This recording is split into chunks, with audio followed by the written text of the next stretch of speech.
Okay, వాక్యంలోకి వెళ్దాం. మన రక్షకుడు ప్రభువైన యేసుక్రీస్తు నామములో అందరికీ వందనాలు. వాక్యంలోకి వెళ్దాం. ఈరోజు దేవుడు మనతో ఏం మాట్లాడుతున్నాడంటే, బైబిల్ గ్రంథంలో ఒక వ్యక్తి ప్రార్థన చేశాడు. ఆ ప్రార్థన గురించి ఈరోజు మనం మాట్లాడుకుందాం. అంతకన్నా ముందు ఒక చిన్న ప్రశ్న ఏంటంటే, మన ప్రార్థన ఎలా ఉంటుంది? మనం అసలు ఎప్పుడెప్పుడు ప్రార్థన చేస్తాం? మన ప్రార్థన ఎలా ఉంటుంది? ఏ వర్షంలో ఉంటుంది? ఎప్పుడు ఒకేలాగా ఉంటుందా, లేకపోతే డిఫరెంట్గా మనం ప్రార్థన చేస్తామా? ఒకసారి మనం పరీక్షించుకోవాలి ప్రియమైన దేవుడు. ఎలాగంటే, మన ప్రార్థన ఎప్పుడు చేసినా మనం ఒకేలాగా ప్రార్థన చేస్తూ ఉంటాం. గమనించుకోండి ఒకసారి.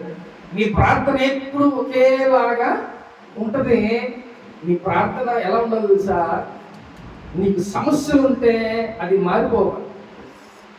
అర్థమవుతుందా? నీకు సమస్యలు ఉన్నాయి, నీ ప్రార్థన ఎప్పుడు చేసేలాగా ప్రార్థన ఉండకూడదు.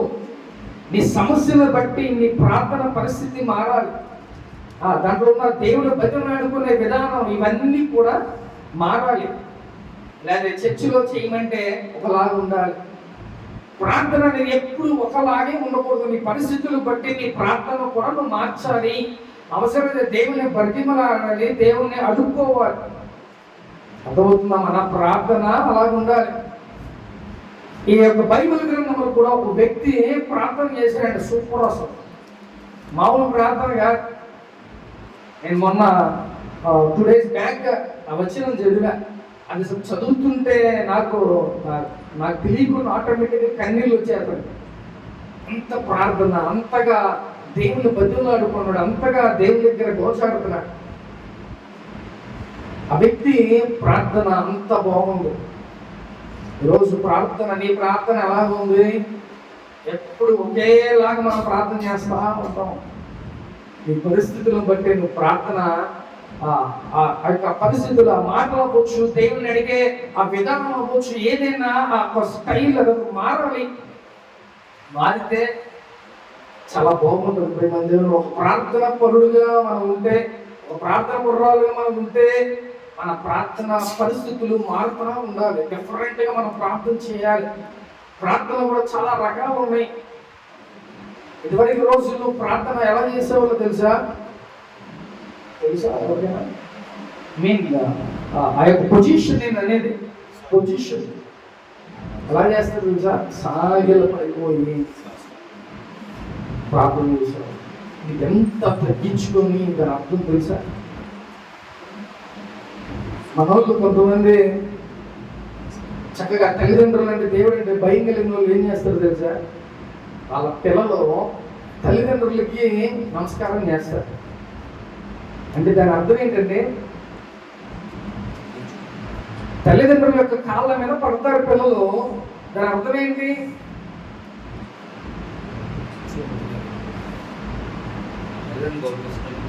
తల్లిదండ్రులు అంటే గౌరవం, తల్లిదండ్రులు అంటే ఇష్టం.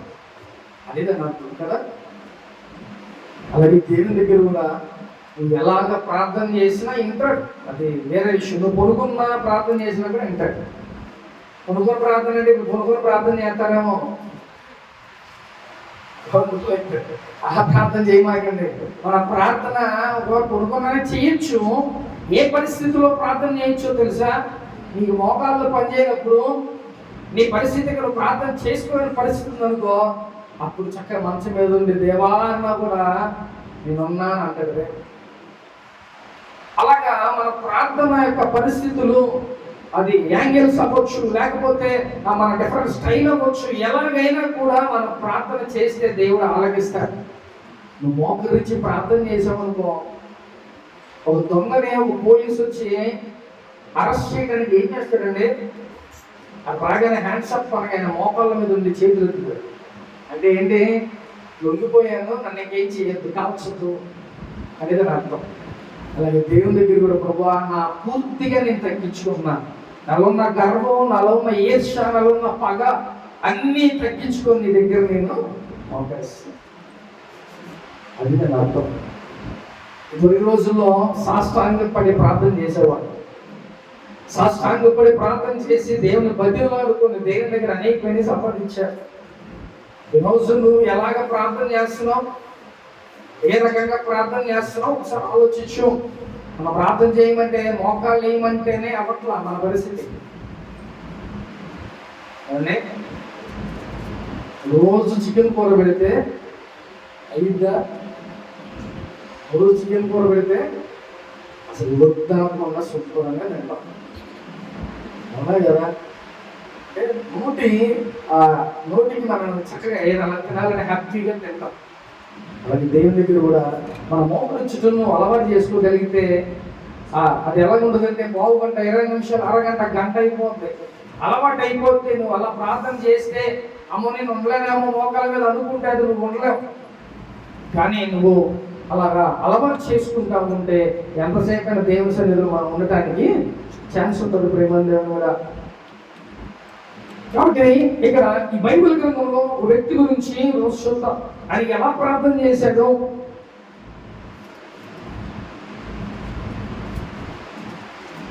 రెండవ దినవృత్తాంతాల గ్రంథం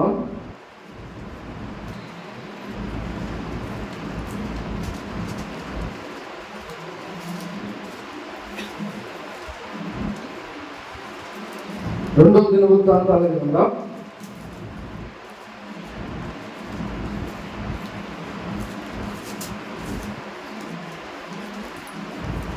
14వ అధ్యాయం.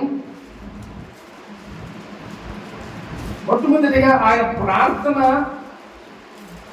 ప్రార్థన కన్నా అసలు ఆయన ఎవరు, ఆయన పరిస్థితి ఏంటి అనే విషయం ముందు తెలుసుకుని తర్వాత ఆయన ప్రార్థనలోకి మనం వెళ్దాం. 14వ అధ్యాయం 2వ వచనం ఒకసారి చదువుకుందాం. ఆశ తన దేవుడైన యెహోవా దృష్టికి అనుకూలముగాను యథార్థముగాను నడిచినవాడు. చాలు, హల్లెలూయా. ఇక్కడ ఈరోజు మన ప్రార్థన ఆశ యొక్క ప్రార్థన గురించి మనం మాట్లాడుకుంటున్నాం. అయితే ఆశ అసలు ఎవరు, ఆయన ఎలాంటి వాడు అనే విషయాలు కొన్ని మాట్లాడుకొని ఆయన ప్రార్థన జీవితంలోకి మనం వెళ్దాం. అయితే ఆశ ఎలాంటి వాడంట, ఫస్ట్ ఆయన ఆశ అనే వ్యక్తి దావీదు యొక్క కుమారుడు. ఆశ దావీదు చనిపోయిన తర్వాత సొలొమోను తర్వాత ఈయన రాజుగా దేవుడు చేశాడు ఆశ రాజు. ఆయన అలాగే దేవుని దృష్టికి ఆయన ఎలా ఉన్నాడంట, ఆయన దేవుని దృష్టికి అనుకూలముగాను యథార్థముగా నడిచాడంట. ఈయనకన్నా ముందు రాజులు దేవుని దృష్టికి అనుకూలంగా నడవల, కానీ ఆ రాజ్యం నుంచి దేవుడు తప్పించాడు. కానీ ఆశ వచ్చిన తర్వాత ఆశ ఎలా నడిచాడంట, దేవుని దృష్టికి అనుకూలంగా నడిచాడంట. ఆయన రాజు అయినప్పటికీ దేవునికి ఎలా నడిచాడంట, అనుకూలంగా నడిచాడు. చక్కగా దేవుని దృష్టిలో ఆయన యథార్థంగా ఉన్నాడు, అనుకూలంగా ఆయన నడుచుకున్నాడు. మంచి క్వాలిటీస్ ఉన్నాయి ఆశకి. ఆయన సామాన్య వ్యక్తి కాదు, రాజు అయినప్పటికీ ఆయన ఎలాంటి వాడంట, దేవుని దృష్టిలో అనుకూలంగా ఉన్నాడు, దేవునికి యథార్థంగా ఆయన ఉన్నాడు.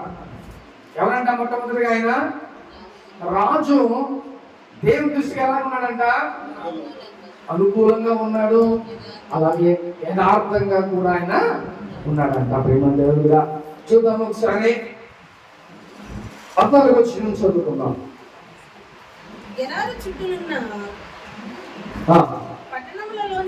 సారీ 7వ వచనం చదువుకుందాం. అతడు యూదా వారికి ఇలాగ ప్రకటన చేసెను, మన దేవుడైన యెహోవాను ఆశ్రయించినందున ఆయన మన చుట్టూన నెమ్మది కలుగజేసి ఉన్నాడు. దేశమందు మనము నిరభ్యంతరముగా తిరగవచ్చును. మనము ఈ పట్టణములను కట్టించి వాటికి ఆకారములను గోపురములను గుమ్మములను ద్వారబంధములను అమర్చుదము. కాగా వారు పట్టణములను కట్టి వృద్ధి నొందిరి. చాలు, హల్లెలూయా. ఇక్కడ ఆసరాజు మొట్టమొదటిగా దేవునికి అనుకూలంగా ఉన్నాడు, దేవుని యందు యథార్థంగా ఉన్నాడు. ఈ వ్యక్తి అంట యూదా వారికి అంటే యూదా దేశానికి రాజుగా ఉండగా ఆ యొక్క దేశానికి ఆ యొక్క ప్రజలకి ఏం చెప్తున్నాడో తెలుసా? మనందరం దేవుణ్ణి ఆశ్రయించాం. ఆ ప్రజలతో మాట్లాడుతున్నాడు ఆసారాజు, ప్రజలైన మనందరం కూడా దేవుణ్ణి ఆశ్రయించాము. కాబట్టి ఎలాగుందంట, మనం దేవుని ఆశ్రయించినందున ఆయన మన చుట్టూ నెమ్మదిని కలగజేసి ఉన్నాడు. ఒక గొప్ప మాట ఆసారాజు తన ప్రజలకి చెప్తున్నాడు. ఏమనంటే, మనం దేవుణ్ణి ఆశ్రయించాము కాబట్టి మన చుట్టూరు మనకి ఏముందంట, నెమ్మది. రోజు నువ్వు కూడా దేవుని ఆశ్రయించాను అని అనుకుంటున్నావు, కానీ నీకంటూ నెమ్మది ఉందా? ప్రేమ దేవుడా, ఆశ దేవుని నమ్మాడు, తన ప్రజల్ని దేవుని ఆరాధన చేసేవారిలాగా ఉన్నారు కాబట్టి వాళ్ళ చుట్టూరు ఏముందంట, నెమ్మది ఉందంట. నీకుందా నెమ్మది? నెమ్మది ఉంటే చాలా హ్యాపీగా ఉంటుంది. అర్థమవుతుందా? నెమ్మది ఉంటే నీకు చాలా సంతోషంగా ఉంటుంది. ఒకవేళ గలిబిలిగా గొడవలుగా లేకపోతే సమాధానం లేకపోకుండా ఉంటే ఎలా ఉంటుందండి? మనకి నెమ్మది ఉండదు. కానీ ఇక్కడ దేవుణ్ణి ఆశ్రయించారు ఆ రాజు, ఆసారాజు తన ప్రజలంతా, యూదా ప్రజలంతా కూడా దేవుణ్ణి ఆశ్రయించారు కాబట్టి ఎలాగుందంట, వారి యొక్క రాజ్యములో, వారి యొక్క రాజ్యం చుట్టూరు కూడా నెమ్మదిని కలిగి ఉందంట. ఈరోజు నువ్వు కూడా దేవుని ఆశ్రయించావు అనుకో, నీకు కూడా నెమ్మదిని దేవుడు ఆటోమేటిక్గా. నువ్వు దేవుని దగ్గరికి రా, దేవుని ఆరాధన చేయి, దేవుని మాటలు విను, దేవునిలో నువ్వు ఉండు, దేవుడు ఎదుగుతా ఉండు.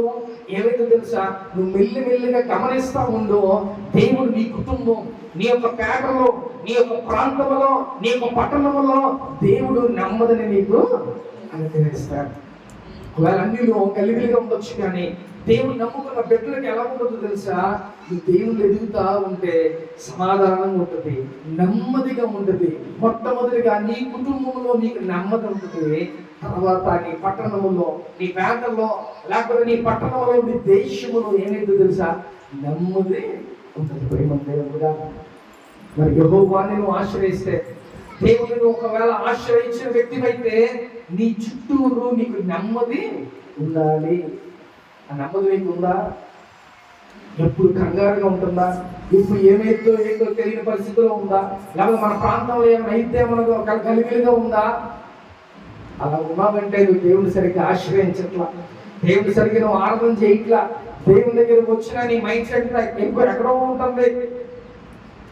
నువ్వు దేవుని కానీ ఆశ్రయిస్తే, దేవుడు యథార్థంగా నువ్వు దేవుని దగ్గరికి వచ్చి దేవుని ఆరాధన చేయగలిగితే నీకు నెమ్మది నీ దేవుడు. ఈ రోజు నీకు నెమ్మది ఉందంటే నువ్వు నిజంగా దేవుని ఆరాధన చేస్తున్నట్టే, నువ్వు నిజంగా దేవుడిని మంచిగా యథార్థంగా దేవుని ఆరాధన చేస్తున్నట్టే. ప్రేమ దేవుని కూడా ఒకవేళ నీకు నమ్మకం లేదు, దేవుని దగ్గరికి నువ్వు వచ్చావు అయినా నీకు నెమ్మది లేదు అని అంటే దేవుని సరిగ్గా నువ్వు ఆరాధన చేయట్లా, దేవుని దగ్గర సరిగ్గా నీ మనసు నిలబట్ల. ఒకవేళ నువ్వు దేవుని నమ్ముకుని ఉంటే దేవుడు ఏం చేస్తాడంట, నీ చుట్టూరు, నీ బౌండరీస్ చుట్టూరు నెమ్మదిని దేవుడు. మన బోర్డర్లో ఎలా ఉంటుందంటే, బోర్డర్లో సైనికులు ఉంటారు మన ఇండియా వాళ్ళకి మనకి కొంత ప్లేస్ ఉంటుంది, మన చర్చ్ అంత ప్లేస్ ఉంటుంది. ఆ మధ్యలో ఏమంటుంది తెలుసా, పెద్ద పెద్ద ఐరన్ వాటితో కట్టేసి ఉంటాయి. అది మన బోర్డర్. అటు పాకిస్తాన్ వాళ్ళకి మనం ఉంటాం. ఇప్పుడు ఆ ప్రాంతంలో నెమ్మది లేదనుకో ఏమైతే తెలుసా, పాకిస్తాన్ వాళ్ళు వచ్చి మనం చంపేస్తారు. ఆ ప్రాంతంలో ఒకవేళ నెమ్మది లేకపోతే మనమే అవసరం వాళ్ళని చంపేస్తారు. అక్కడ పత్తాకలు ఏం చేస్తారు తెలుసా, వాళ్ళు మనం రచ్చపడుతూ ఉంటారు. వాళ్ళు మన సైనికులు, వాళ్ళ సైనికులు ఎప్పుడు కొట్టుకుంటూ ఉంటారు. అంటే వాళ్ళు మన వైపు వచ్చేస్తామని మనం రానివ్వకుండా. అంటే అక్కడ నెమ్మది వాతావరణం ఉంటే పర్లా, లేదు అనుకో వాళ్ళు ఇటువైపు వచ్చినా లేదా మనం అటువైపు వెళ్ళినా ఎలా ఉంటుందంట, నెమ్మది లేని పరిస్థితులు ఉంటాయి. అందుకనే మన చుట్టూ కూడా ఏమున్నారంట? నెమ్మది ఉండాలి. నువ్వు నిజంగా దేవుని ఆశ్రయిస్తే, నువ్వు నిజంగా దేవుని భక్తులు మంచిగా నువ్వు వెళ్తున్నావు అనుకో, ఒకసారి గమనించుకుంటే ప్రశాంతమైన లైఫ్ నీకు ఏర్పడుతుంది. దేవుడు మంచి నెమ్మదిని నీ చుట్టూరు ఇస్తాడు. నీ కుటుంబం లేకపోతే నీ పరిసర ప్రాంతం అంతా నెమ్మదిగా ఉంటుంది. అలా ఉంటుంది దేవుని ఆశ్రయిస్తాడు. అందుకని ఆశ అంటున్నాడు, మనం దేవుని నమ్ముకున్నాం కాబట్టి మనకేమి భయం అవసరంలా. మన చుట్టూరు మనకి నెమ్మదిని దేవుడు ఇచ్చాడు. ఎవరు ఎక్కడికైనా తిరగండి, ఎవరు ఎటైనా వెళ్ళండి హ్యాపీగా అని చెప్పి ఆశారాజు అంటాడు. ఒకసారి చదువుదామా? దేశమందు మనము నిరభ్యంతరముగా తిరగవచ్చును. మనం ఈ పట్టణములు కట్టించి వాటి ప్రాకారములు గొప్ప గోపురములను బొమ్మలను ద్వారబంధములు అమర్చును. కాగా వారు పట్టణములను కట్టి వృద్ధి నొందిరి. ఆమేన్. కాబట్టి ఇక్కడ ఆశారాజు ఆయన వచ్చినప్పుడు నెమ్మది వచ్చిందంట దేశంలో. ఆయన రాగా ఏం కట్టుకున్నారంట?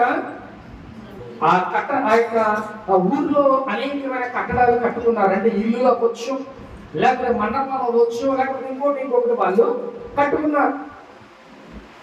అలాగే వాళ్ళు అవన్నీ కట్టుకొని కూడా మేమంటూ ఒక డెవలప్ అయ్యాము అనే దేశంలో చూపించారంట. అంటే అంత గొప్ప రాజు ఆశారాజు. అన్నట్టుగా 10 సంవత్సరాల పాటు నెమ్మదిని దేవుడు ఇచ్చాడంట. 1వ వచనంలో ఉంటుంది, ఇతని దినములలో దేశము 10 సంవత్సరముల పాటు నెమ్మది పొందెను. ఆయన ఉన్న 10 సంవత్సరాల పాటు నెమ్మదిని ఇచ్చాడు దేవుడు వాళ్ళకి. ఎందుకని? దేవుని ఆశ్రయించాడు. వాళ్ళ పితరుల కన్నా ఈయన మంచిగా దేవుణ్ణి ఆరాధన చేస్తున్నాడు, దేవునికి అనుకూలంగా ఉంటాడు. ఆయన దృష్టిలో మంచిగా ఆయన బ్రతుకుతున్నాడు. ఇప్పుడు దేవుని దృష్టిలో నువ్వు కూడా మంచిగా ఉంటున్నావా? మనుషుల దృష్టిలో కాదు. ఎవరి దృష్టిలో అంట? దేవుని దృష్టిలో నువ్వు ఆయనకి అనుకూలంగా ఉంటున్నావా? యథార్థంగా ఉంటున్నావా? అలా ఉన్నామనుకో, నీకు కూడా దేవుడు నెమ్మదినిస్తాడు. దేవుడు నీకు కూడా మంచిగా నెమ్మదిని, నీ ప్రాంతం లేకపోతే నీ యొక్క పరిసర ప్రాంతంలో దేవుడు నీకు నెమ్మదిని దేవుడు అనుగ్రహిస్తాడు. ప్రేమ దేవుడు. హల్లెలూయా. కాబట్టి అట్టి విధంగా దేవుణ్ణి ఆశ్రయించు. నువ్వు బ్రతికినంత కాలం నీకు దేవుడు నెమ్మదిని ఇస్తాడు. అలా కావాలా? లేకపోతే ఇప్పుడు టెన్షన్ కావాలా మనకి? ఏమంటే ఎప్పటికెప్పుడు హరి బొర్రీగా ఉండాలంటారా? మేము హైదరాబాద్లో ఉన్నప్పుడు జాబ్ చేసేటప్పుడు మెహదీపట్నంలో ఉండేవాళ్ళం. ఎక్కడికి వెళ్ళాలంటే బాచుపల్లి వెళ్ళాలి, మియాపూర్ ఎక్స్రోడ్స్. అక్కడికి వెళ్ళాలంటే మినిమం 2 hours పడుతుంది. మేము లెగటం 2 hours అంటే మేము ఎప్పుడు బయలుదేరాలి? ఒకసారి మార్నింగ్ లేకపోతే ఆఫ్టర్నూన్ లేకపోతే నైట్ షిఫ్ట్స్ ఉంటాయి. మార్నింగ్ అంటే మేము తెల్లవారు 5ంటికి లేచి వెళ్ళాలి. క్యాబ్ బస్సు వచ్చేది, కంపెనీ బస్సు. అక్కడ కూర్చుంటే అక్కడికి వెళ్ళేదాకా టెన్షన్. మధ్యలో ట్రాఫిక్ జామ్ అంటే అరగంట ఉంటుంది. అరగంట అలా స్ట్రక్ అయిపోయి ఉంటాం. మళ్ళీ టైంకి వెళ్దామో లేదో ఈ యొక్క టెన్షన్లో, మళ్ళీ వెళ్ళి వచ్చేదాకా టెన్షన్లో. ఇది టెన్షన్ అనుకున్నా. నైట్ పూట బస్సు ఉండదో లేదో, కొన్నిసార్లు నడిచి వెళ్ళిన పరిస్థితులు కూడా ఉన్నాయి. అంటే ఆ వాతావరణం ఎలాంటిది అంటే అంత హడావుడి, కంగారు, నెమ్మది లేని పరిస్థితి. ఏదో జాబ్ చేస్తున్నామే కానీ అంత కంగారు, హడావుడి, ప్రశాంతం లేని బ్రతుకు. అందుకనే దేవుల్లో ఉంటే ఎలా ఉంటుందంట? ప్రశాంతంగా ఉంటుంది, నెమ్మది ఉంటుంది మనకి.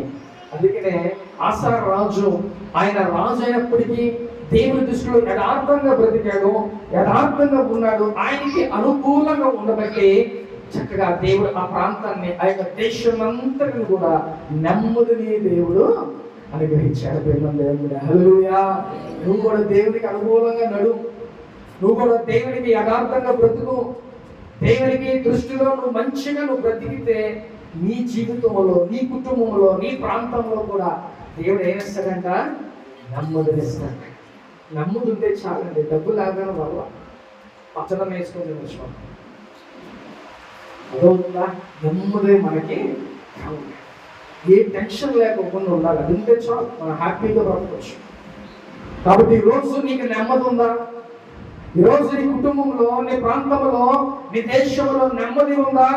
అదే కరువైపోతుంది. ఇప్పుడు మనశ్శాంతి లేదు, బ్రతుకులైపోతున్నాయి, ప్రశాంతత లేదు, నెమ్మది లేదు ప్రియమైన దేవుని బిడ్డ. కాబట్టి నెమ్మది మనకి కావాలని అంటే నువ్వు దేవుని కంపల్సరిగా ఆశ్రయించి ప్రియమైన దేవుని బిడ్డ. హల్లెలూయా.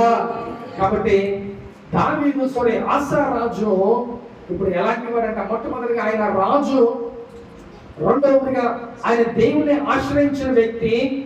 అలాగే ఆయనకి కలిగినది ఏంటంటే దేవుని ఆశ్రయించాడు కాబట్టి ఆయనకి నెమ్మదిని దేవుడు అనుగ్రహించాడు. ఆయన ఏమన్నాడంట? రాజు అయినప్పటికీ కూడా తన ప్రజలకు చెప్తున్నాడు, మీరు ఎక్కడికైనా వెళ్ళవచ్చు, మన దేశంలో ఎటైనా తిరగచ్చు, మీకు ఏమి భయము లేదు, ఎవరు ఏమి చేయరు, బొట్లు అవ్వచ్చు, లేదా ఇంకొకరు చెప్పబడి ఏమి చేయరు, మీరు ప్రశాంతంగా హ్యాపీగా దేశం అంతా తిరగండి అని చెప్తున్నాడు. ఆయన అంత గొప్ప రాజు. ఆయనకి కష్టం వచ్చిందంట. ఆ కష్టం రాగానే వెంటనే దేవుని దగ్గరికి వెళ్ళిపోయాడు, దేవుని ఆశ్రయించాడు. ఆయన ఏమైనా ప్రార్థన చేస్తున్నాడో తెలుసా? చూద్దాం ఒకసారి. అదే 14వ అధ్యాయం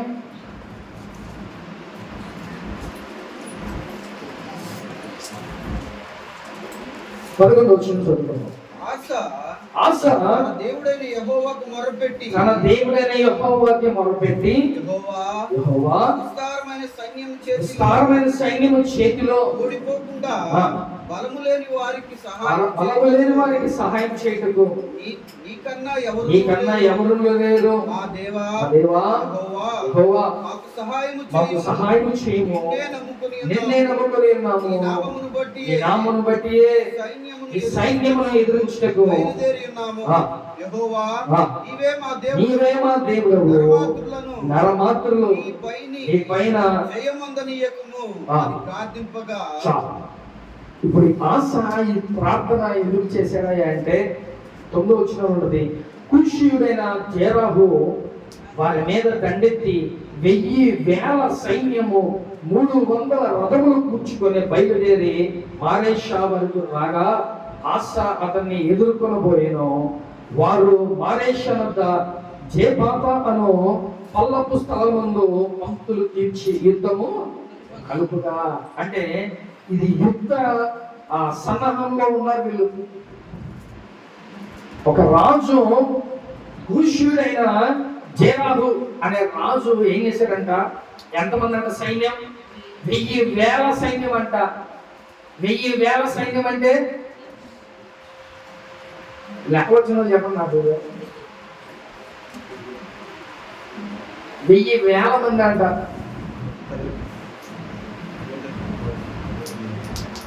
అంటే ప్రసాద్ కోట అన్నాడు, కోట వేసుకున్నాం. 1,000,000 మంది సైనికులు ఎలా వచ్చారంట? మన ఆసా రాజు మీదకి దండెత్తారు. ఇక్కడ ఈయన దగ్గర ఎంతమంది ఉన్నారు? ఈయన దగ్గర లక్షల్లో ఉన్నారు, కానీ వాళ్ళ దగ్గరికి ఎంతమంది ఉన్నారంట? 1,000,000 మంది పైనే వచ్చారు. అంటే ఒక మాట చెప్పిన, మనకన్నా బలమైన వాళ్ళు వచ్చారు. నేను ఎలా ఉన్నా నాకన్నా డబలుగా ఉండి, బలంగా, ఎత్తుగా ఉండి వచ్చాను అనుకోండి, గొడవకి ఏం చేస్తాను నేను? ఏం చేస్తాను నేను? పారిపోతానంటే కొట్టగలనా? చూస్తేనే ముందు భయం వేసింది. అవునా కదా? అంత హైట్ ఉంది, అంత పర్సనాలిటీ ఉంది, గొడవ కొత్తనాడంటే అక్కడ చూస్తే మనం పారిపోతాం. అవునా కదా?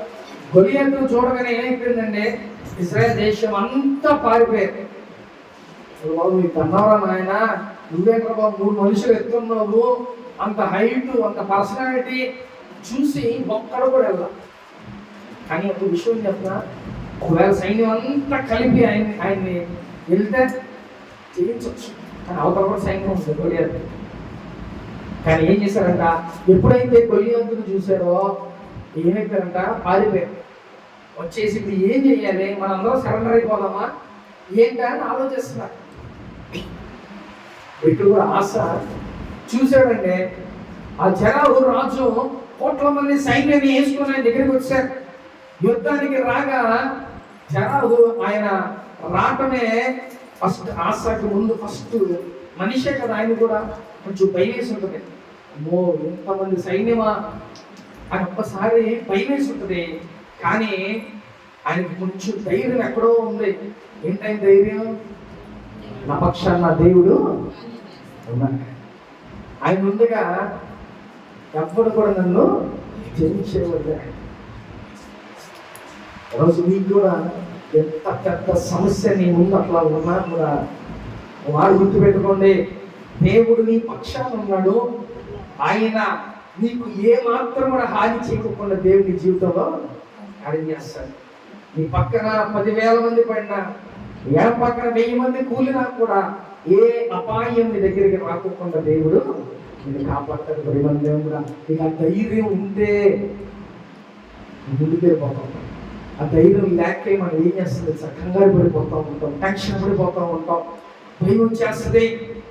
కానీ ఒక మాట గుర్తుపెట్టుకోండి, దేవుడు నా పక్షాన ఉన్నాడు. 1000 మంది కాదు, 10,000 మంది దండెత్తి వచ్చినా కూడా ఏ అపాయం నా దగ్గరికి తల్లి చేరనోడు. ఎందుకంటే నీకన్నా నీ ముందు నా యేసయ్య ఉంటాడు. నీకన్నా నా ముందు నా యేసయ్య ఉంటే ఆయన్ని జయించొచ్చేవాడు ఎవరున్నాడండి కదా. జరాలు ఆ రాజు వస్తే, ఈ ఆసర్ రాజు ఫస్ట్ చూడగానే సైన్యాన్ని ఇది చూస్తే అసలు వాటి కనపట్ల. మొత్తం సైనికులు ఉన్నారు, కోట్ల మంది సైనికులు అక్కడ ఉన్నారు. వాళ్ళని జయించడం ముందు ఫస్ట్ ఆయన కొంచెం భయం వేసింది. కానీ ఏం చేశాడంట? ఆయన ప్రార్థన చేయడం మొదలు పెట్టాడు. చిన్నగా చదువుదాం ఒకసారి. ఆస తన దేవుడైన యెహోవాకి మొరపెట్టి, యెహోవా విస్తారమైన సైన్యం చేతిలో ఓడిపోకుండా బలము లేని వారికి సహాయం చేయటకు నీకన్నా ఎవరును. ఎంత గొప్ప మాట అండి! ప్రార్థన ఎంత బాగుందో కదా. ఆ సైన్యం చూసి గబగబ వచ్చాయా, ఇంతమంది సైన్యం చేతిలో ఓడిపోకుండా మమ్మల్ని కాపాడేయా. ఏమంటారంట? బలము లేని వారికి సహాయం చేయటకు నువ్వు తప్ప నాకు ఇంకెవరు ఉన్నారయ్యా. నువ్వు కూడా ఏం ప్రార్థన చేయాలి? ఈ సమస్యలో ఇక నువ్వు తట్టుకోలేని పరిస్థితుల్లో, ఎవరు నీకు సహాయం చేయని పరిస్థితుల్లో, ఎవరు నీ ఫోన్ లిఫ్ట్ చేయని పరిస్థితుల్లో, ఎవరు నీ దగ్గరికి రాని పరిస్థితుల్లో నువ్వు మోకరించి, అయ్యా నువ్వు తప్ప నాకు ఇంకెవ్వరు సహాయం చేసేవాడు లేదయ్యా, నాకు ఒక్కసారి సహాయం చేయవా అని నువ్వు ప్రార్థన చేయగలిగితే దేవుడిని కంపల్సరిగా సహాయాన్ని. అలాగే ఆయన బతికినట్టు, అయ్యా నువ్వు తప్ప నాకు ఇంకెవ్వరు లేరయ్యా, నువ్వు ఒక్కడమే నాకు కనపడుతున్నావు, ఇంకెవ్వరు లేరు, నన్ను అందరూ విడిచిపెట్టేశారు. ఇప్పుడు నేను జయించాలంటే ఈ సైన్యాన్ని నాకు నువ్వు ఒక్కడవే కనపడుతున్నావు, నువ్వు ఒక్కడవే దారి, నువ్వే నాకు సహాయాన్ని చెయ్యాలి ప్రభువా అని ప్రార్థన. అంటే నువ్వు తప్ప నాకు వేరే ఛాన్స్ లేదు, నువ్వే సహాయం చేయి అని ఆయన బ్రతిలాడుతున్నాడు. ఇది ఒక్కడో ప్రార్థన చేస్తాడు. ప్రేమ కూడా ఆయన రాజు, ఆయన దేవుణ్ణి బతిమని అనుకుంటున్నాడు, దేవుణ్ణి అడుక్కుంటున్నాడు. ప్రేమ దేవుడు నీ ప్రార్థన స్టైల్ ఎలా ఉంటుందో ఒకసారి జ్ఞాపకం చేసుకో. నువ్వు కూడా నీ బాధల్లో సమస్యలో నువ్వు తప్ప నాకు వేరే ఆప్షన్ లేదు ప్రభు, నువ్వే ఇంకా నాకు సహాయం చేసేవాడివి, నువ్వే నాకు ఈ యొక్క ఇబ్బంది నుంచి, ఈ సమస్య నుంచి నన్ను విడిపించాయా అని నువ్వు బతిలాడుతుంది. అలా ఒంటరిగా కూర్చుంటే వస్తుంది ప్రార్థన. 10 మందిలో కూర్చుంటే నువ్వు ఎప్పుడు చేసే ప్రార్థనే చేస్తావు. నీ ప్రార్థన ఎలా వస్తుందో తెలుసా? నువ్వు ఎప్పుడైతే లోన్లీగా కూర్చుంటావో అప్పుడే నీకు ప్రార్థన అనేది వస్తుంది. You can increase your prayer. నీ స్టైల్ మారిపోతుంది. నువ్వు ఒక్కడిగా కూర్చుంటే నువ్వు చేసే ప్రార్థన పరిస్థితి చాలా వెరైటీగా అయిపోతాయి. అర్థమవుతుందా? ఇప్పుడు ప్రార్థన చేయండి అంటే ప్రార్థన ఒకేలా ఉంటుంది. నువ్వు ఎప్పుడైతే ఎంటర్గా కూర్చొని నువ్వు ప్రార్థన చేస్తావో, దేవుని దగ్గర కన్నీరు కాలుస్తావో, నీ ప్రార్థన స్టైల్ ఎలా అయిపోతుందంట? డిఫరెంట్గా అయిపోతాయి. ఆశ కూడా అంటాడయ్యా నువ్వు ఒక్కడవే, నువ్వే చేయగలవు, నువ్వే తప్ప ఎవ్వరు కూడా చేయలేవయ్యా, నాకు సహాయం చేయ ప్రభువా. అంతమంది సైన్యం చేతిలో మేము ఓడిపోకోకుండా మమ్మల్ని విడిపించయ్యా అని చెప్పి ప్రార్థన చేస్తున్నాడు. ప్రేమ దేవుడు అయ్యా కనుక బలము లేని వారికి సహాయము చేయటకు నీకన్నా ఎవరున్నారు? ఎవరు లేరు కదా అని చెప్పి ఆయన ప్రార్థన చేస్తాడు. ఇప్పుడు ఆయన ఏంటి బలహీనుడు, ఆ కోట్ల మందిని జయించే శక్తి ఆయనకి లేదు.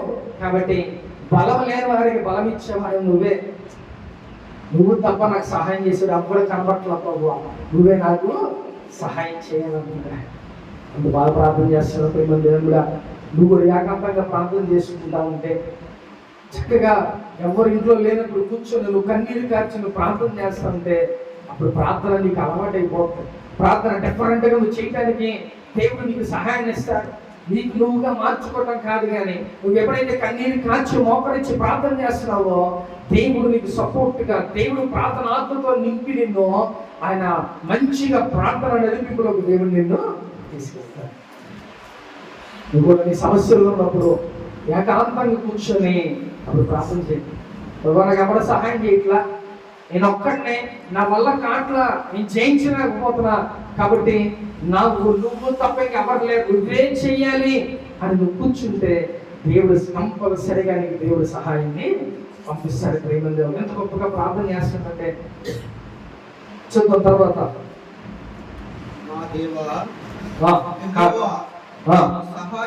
మాకు సహాయం చేయము, నిన్నే నమ్ముకుని ఉన్నాము, నీ నామమును బట్టి ఈ సైన్యమును ఎదిరించుటకు చాలు. హల్లెలూయా.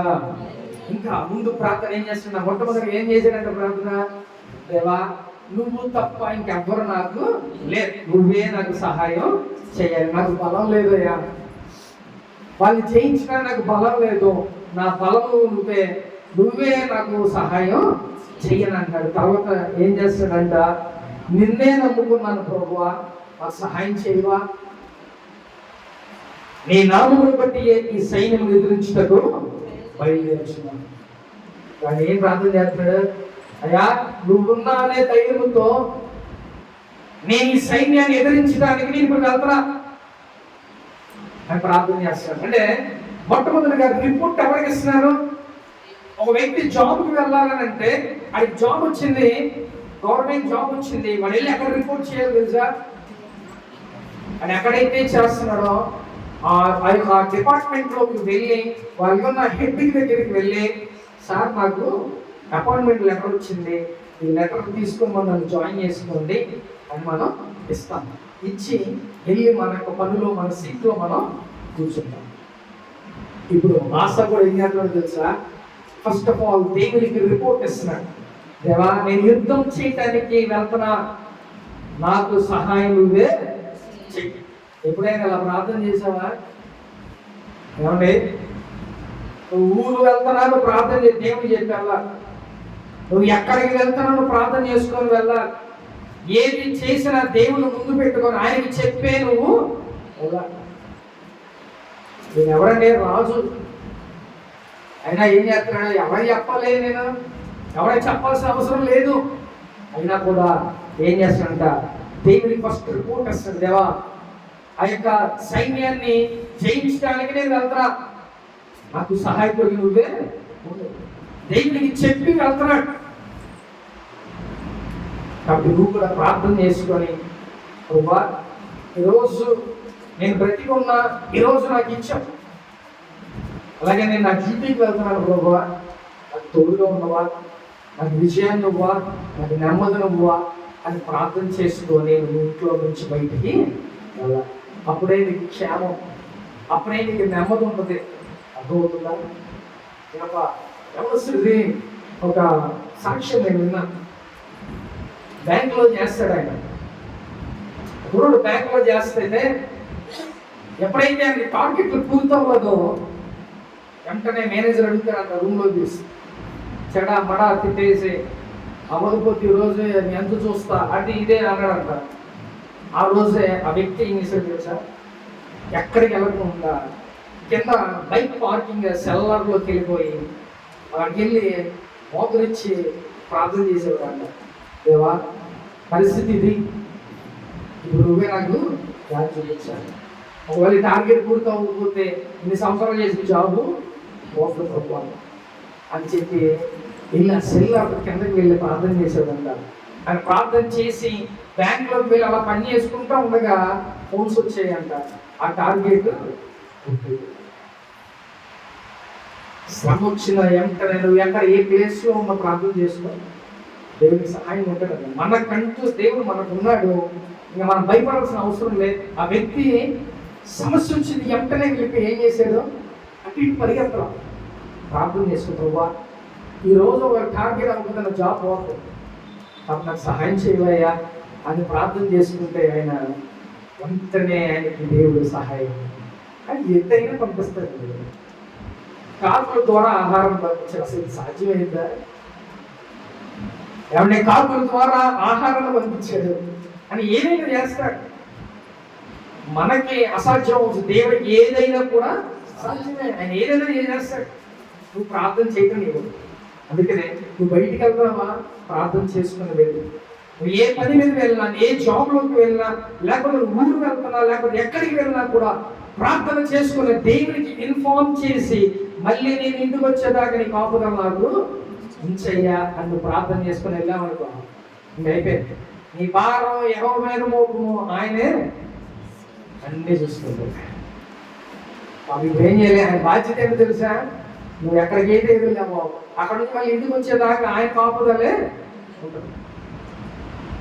అలా దేవునికి చెప్పి వెళ్తున్నావా? నువ్వు పనికి వెళ్ళినా, లేకపోతే ఊరు వెళ్ళినా, లేకపోతే ఏ సమస్య అయినా సరే, ఏదైనప్పటికీ కూడా నువ్వు దేవునికి చెప్పకోకుండా అయితే వెళ్ళొద్దు. చెప్పి మనం ఏం చేస్తాం తెలుసా, వెరైటీగా గబగబా ఊరు వెళ్తుంటే ఒక 6 రోజులు ఊరు ఉంది మనకి వెళ్ళాల్సింది. ఈ ఊరు వెళ్ళేటప్పుడు గబగబ అన్ని సరివేసుకుని, అన్ని బ్యాగ్లు గీట్లు సరివేసి తాళాలు వేసుకుని ఎవరో చెప్తాం తెలుసా, మనం చెప్పలేదండి అని నేను జరిగేగా పక్కింటోళ్ళు చెప్తాను. ఎందుకు దొంగలా పడతారా, వస్తుంటారా, ఊరనే ఏమంటే ప్రేమ ఉన్నట్టుగా, అమ్మా మేము అటు వెళ్ళొస్తున్నాము, మీరు జాగ్రత్తగా ఉండండి, మేము తొందరగా వస్తాను. ఎందుకని వాళ్ళకి ఇంటిమేషన్ ఎత్తున్నారు, దొంగలా పడకుండా చూడండిరా బాబు. అది ఇండైరెక్ట్గా చెప్తున్నట్టే, అవునా? ముందు మనం ఎవరు చెప్పాలి, చెప్పాలయ్యా నువ్వు ఊరు వెళ్తున్నావు, వచ్చేంత వరకు నీ కాపుదల నాకు ఇచ్చేది. లేకపోతే పనికి వెళ్తున్నప్పుడు అక్కడ ఏ ప్రెషర్ లేకోకుండా, ఎలాంటి బలహీనత లేకోకుండా క్షేమంగా ఈ రోజు పని చేసుకుని ఇంటికి రావాలయ్యా అది చెప్పగలుగుతున్నావా? దేవుడు ఆయన రాజు సైన్యం అక్కడ రెడీగా ఉంది యుద్ధం చేయడానికి.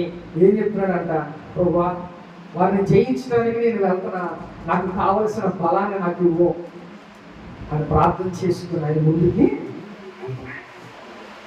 నువ్వు కొంత సమయం దేవునికి ఇచ్చి, నువ్వు దేవునికి చెప్పి అప్పుడు కదులు. ఏదైనా లేకపోతే ఏదైనా చెయ్యి, అప్పుడు ఏదైనా కూడా దేవుడు కార్యం చేస్తాడు.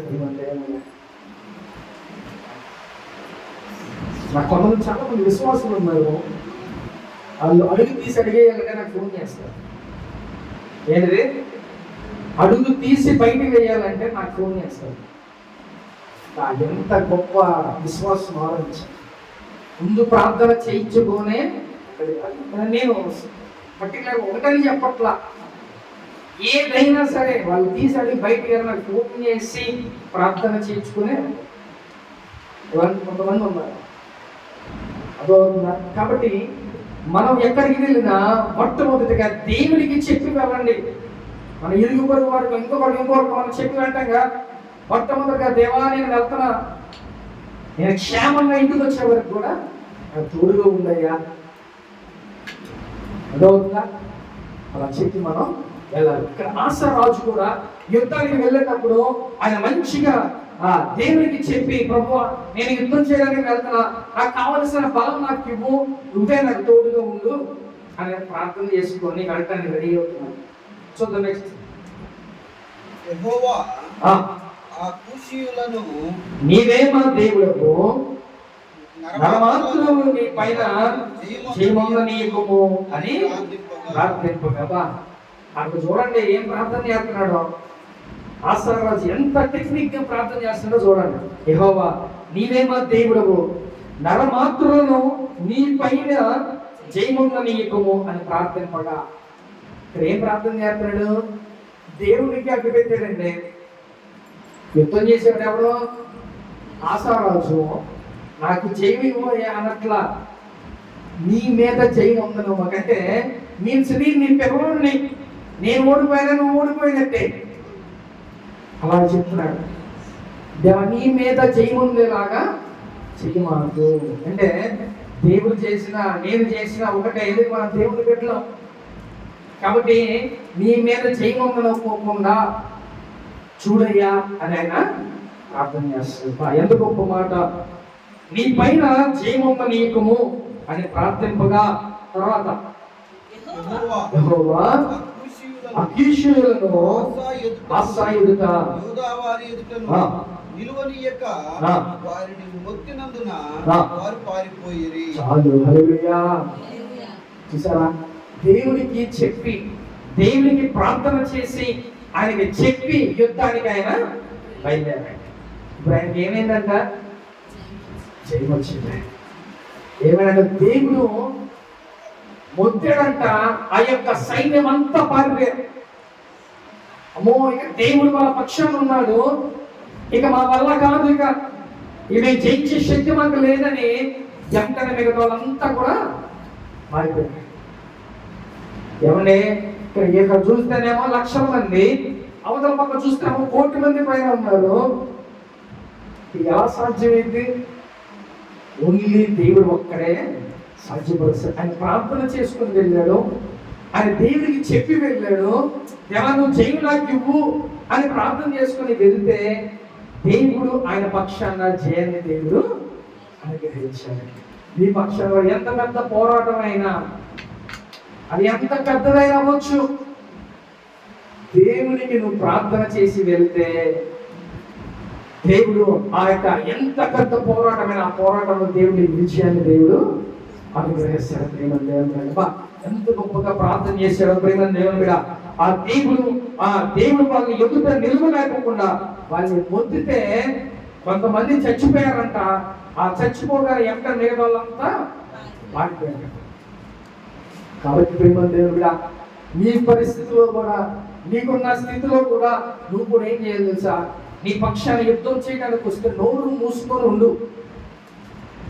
అర్థమవుతుందా? నీ పక్షాన కూడా ఎవరైనా వచ్చి అదుస్తున్నారా, ఎవరైనా కొట్టడానికి వస్తున్నారా, సైలెంట్గా ఉండు చాలు, మిగతాదంతా దేవుడే చూసుకుంటాడు. అక్కడ ఉన్న పరిస్థితులు ఎలాగ చేయాలో దేవుడు చేస్తాడు ప్రేమ దేవుడిగా. అంతేగాని ఎలాగా దేవుడు ఆశకి చక్కగా ఎంత జ్ఞానం ఇచ్చాడో చూడండి. ఆయన దేవుడికి చెప్పి వెళ్తే దేవుడు చూసుకున్నాడు. ఆ యుద్ధాన్ని ఆయన చేయలేని ఆశ, కానీ దేవుడు ఆ ప్రజల్ని మొత్తగా వాళ్ళందరూ చచ్చిపోయారు, మిగిలిన వాళ్ళంతా పారిపోయారు. ప్రేమ దేవుడుగా రోజు నువ్వు కూడా నీ పోరాటాల్లో, నీకున్న సమస్యల్లో, నీకున్న బాధల్లో ఎవరికి షేర్ చేయదు. ఎవరికి చెప్పాలంట? దేవుడికి చెప్పాలి. ఎంత గొప్ప ప్రార్థన! ఇటువంటి ప్రార్థన మనం కూడా నేర్చుకోవాలి. ఈ యొక్క అధ్యాయాన్ని, ఈ యొక్క వచనాల్ని మనం ఇంటికి వెళ్ళిన క్షుణ్ణంగా ఒకసారి కూర్చొని చదివితే మళ్ళీ మీకు ఒకసారి అర్థమైంది ప్రేమ దేవుడా.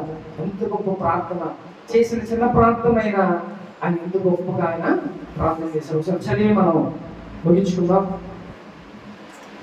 ఆస తన దేవుడైన యెహోవాకు మొరపెట్టి, యెహోవా విస్తారమైన సైన్యం చేతులు ఓడిపోకుండా బలము లేని వారికి సహాయం చేయటకు నీకన్నా ఎవరునూ లేరు. దేవా యెహోవా మాకు సహాయం చేయము, నిన్నే నమ్ముకొని ఉన్నాము. నీ నామమును బట్టి ఈ సైన్యమును ఎదిరించుటకు బయలుదేరుచున్నాము.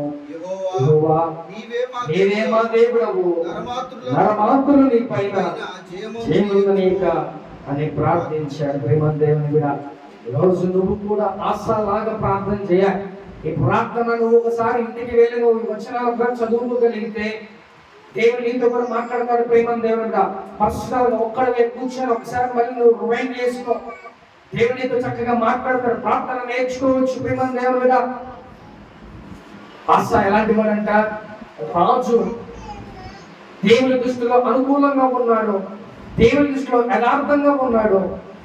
అందుకనే ఆయన చేసిన ప్రార్థన దేవునికి అనుకూలంగా ఉంది కాబట్టి, నచ్చింది కాబట్టి దేవుడు ఏం చేశాడంట? కోట్ల మంది సైన్యం వచ్చినా కూడా దేవుడే వారి పక్షాన యుద్ధం చేశాడు. నువ్వు కూడా దేవునికి అనుకూలంగా ఉన్నావు అనుకో, దేవుని అంటే యథార్థంగా ఉన్నావు అనుకో, నీకు ఏది సమస్య ఉన్నా, నీకు ఏది కావాలన్నా దేవుడే నీకు ప్రొవైడ్ చేస్తాడు, దేవుడే సహాయం చేస్తాడు, దేవుడే నీ పక్షం నిలబడే యుద్ధం చేస్తాడు ప్రియమైన దేవుడిగా. కాబట్టి ఈరోజు ఆశాటలాగా నువ్వు కూడా సమస్యల్లో ఉంటే దేవునికి చెప్పు. నువ్వు ఎక్కడికైనా వెళ్ళాలంటే దేవునికి చెప్పి వెళ్ళు. దేవుడు ఆశను రాజు చేశాడు.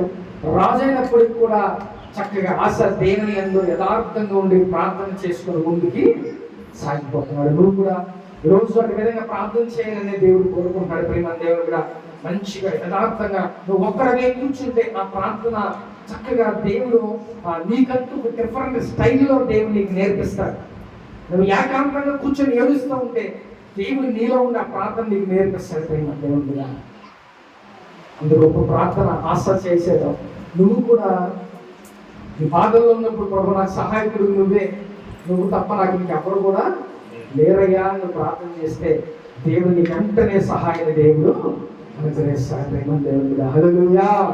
ఆత్మ చొచ్చున మాట చివరి గాక. అందరూ మోకరించి ప్రార్థన చేసుకుందాం.